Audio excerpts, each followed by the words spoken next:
안녕하십니까, 김준성입니다. 오늘 7월 19일 수요일이고요. 지금 오전 10시입니다. 어제 나스닥도 많이 오르고 또 그저께도 많이 오르고 미국 주식은 계속 좋잖아요. 특히 어저께는 뭐 왜 올랐는지도 어떤 이유로 올랐는지도 모를 정도로 어제 그제 그런 식으로 오르고 있고, 사실은 CPI 저번 주에 나온 이후에는 미국 시장은 인플레이션이 많지 않을 것 같다, 이런 자신감이 좀 생기면서 나스닥 중심으로 시장이 매우 안정돼서 이렇게 올라가는 것 같고요.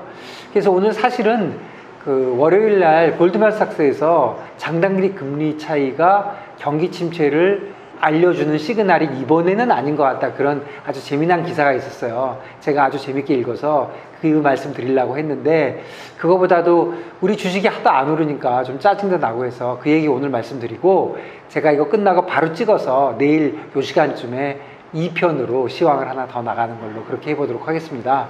어저께 시황 보면은 제가 오늘 뭐 특별하게 준비한 건 없는데, 지금 뭐 S&P가 4,554, 나스닥이 14,353, 뭐 이 정도거든요. 그러니까 지금 계속적으로 오르고 있는데, 이 정도면 지금 어제 그 아이비들이 얘기한 연말 타겟 있잖아요. 그게 다 그쪽까지 와가지고 아이비들이 전부 연말 그 뭐 지수대를 전부 다 바꾸고 있더라고요. 그래서 전체적으로 지금 미국 쪽은 분위기가 좀 바뀐 것 같아요.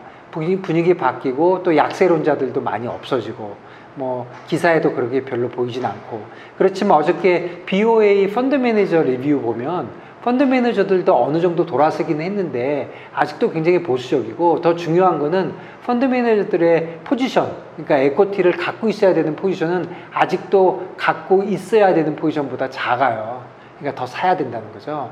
그리고 그 IB의 스페큘레이터들도 아직도 포지션이 낮고, 그래서 아직도 시장은 숏이다, 그거는 생각하고 있어야 될 것 같습니다. 시장이 숏이면 뭐 최소한 빠지면 사는 사람이 있기 때문에 미국은 시장이 계속 좋을 것 같고, 또 나스닥이 많이 올랐으니까, 빅테크가 많이 올랐으니까 다른 쪽이 더 많이 오를 것이다, 이런 의견도 있는데, 저는 개인적으로는 그냥 나스닥 그리고 그 빅테크 7개가 오를 거라고 생각이 됩니다.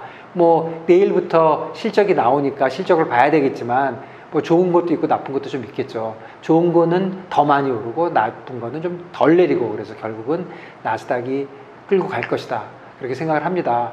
그런데 시장을 보면은 지금 언출 봤더니 S&P가 지금 현재 금년에 18% 정도 오르고, 나스닥은 37%, 8% 올랐거든요. 근데 코스피 16% 올랐어요. 조금 아쉽죠. 왜 그러냐면 우리가 S&P보다는 나스닥을 많이 쫓아다녔는데 우리가 상대적으로 좀 덜 오르고 있고, 절대 레벨로만 봐도 우리가 2600에서 이렇게 헤매고 있으니까 짜증도 나고, 또 어제 그제 많이 오르는데 계속 못 오르고, 오늘 아침도 또 조금 오르는 것 같으니 다시 비실비실해져 갖고 2615 정도에 있으니까 왜 우리가 이렇게 잘 안 오르나, 그런 생각이 좀 들긴 합니다.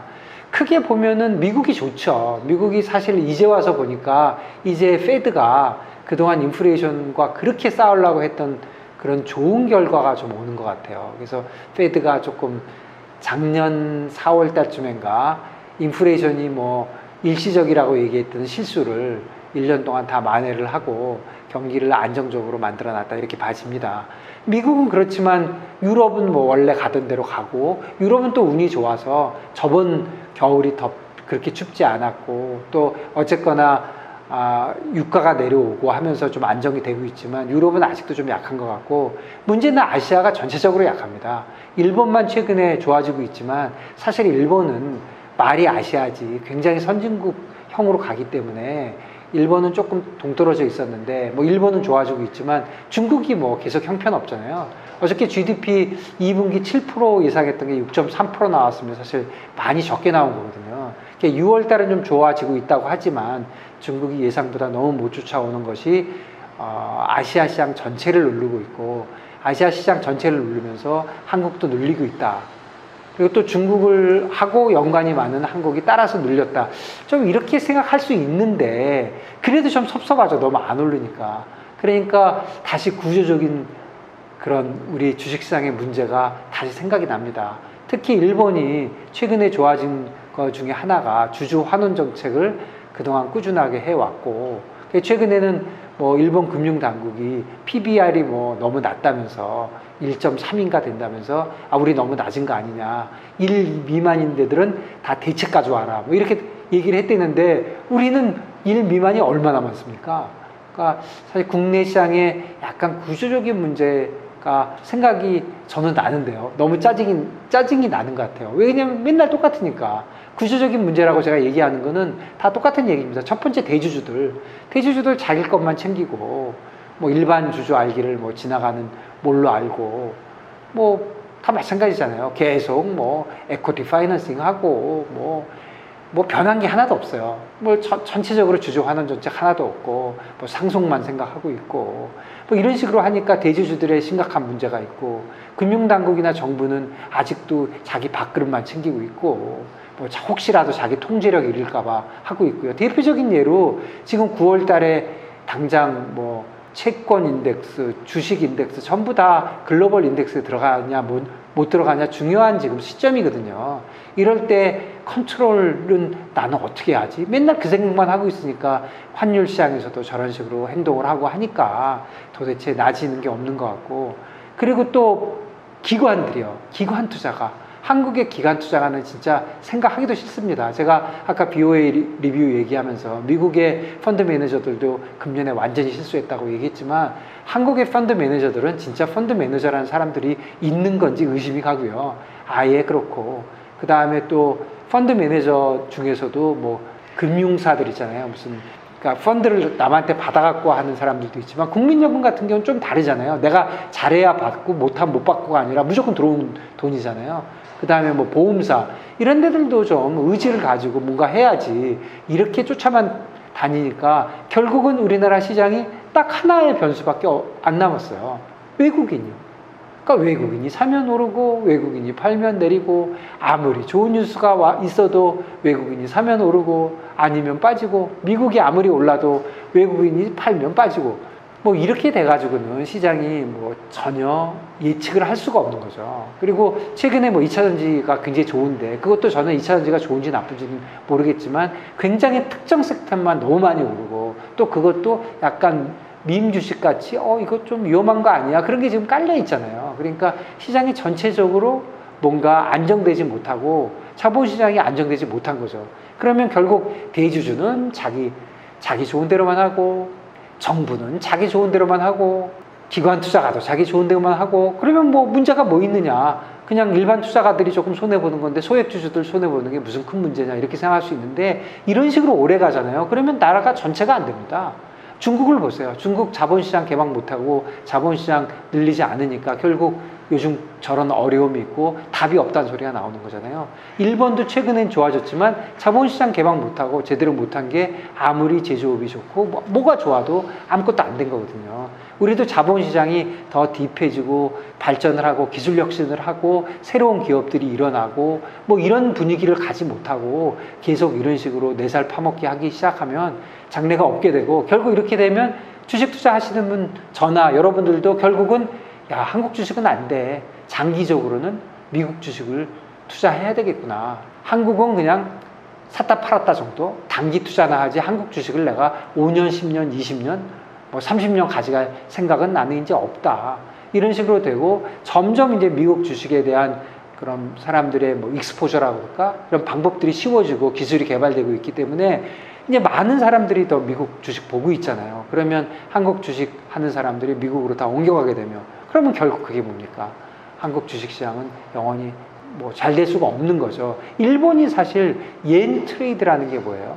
옌 캐리 트레이드라는 게 옌 부채를 만들어서 뭔가를 하는 거잖아요. 옌이 이자율이 싸니까. 그러니까 옌 캐리 트레이드는 결국 일본에 있는 돈이 해외로 나가는 겁니다. 그런 일이 벌어지면서 일본 자본시장도 굉장히 어려워진 거거든요. 뭐 이후에 어쨌든 간에 일본은 그래도 좀 나아요. 이자율이 낮으면서 환율이 안정돼 있는 안전자산이라고 보기 때문에 시작된 거지만 우리는 한국이 싫어서 떠나기 싫어 시작하면 그것도 한국의 구조적인 문제, 절대로 해결하지 못하는 대주주의 문제, 정부의 문제, 기관 투자가의 문제 때문에 나빠진다면 언제 주식시장이 좋아지겠습니까? 제가 갑자기 뭐 요즘 주식시장 좋은데 한국 주식에 대해서 너무 나쁘게 얘기하는 것 같은데 사실은 한국 주식이 이거보다 좀 좋아야 되거든요.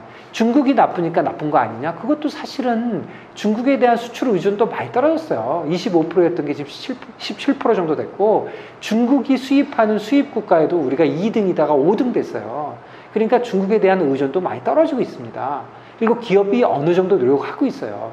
그런데 기업이 노력하는 거하고 관계없이 제가 지금 지목하고 있는 대주주, 정부, 기관 투자, 이분들이 뭐 제대로 하는 게 없으니 이게 지금 모멘텀이 없는 거거든요. 주식시장이 어느 정도 16% 정도 코스피가 따라갔지만 그것도 보면 꾸준하게 따라가는 게 아니라 어느 날 그냥 외국인이 사면 한 번에 팍 뛰어가지고 캐치업하거든요.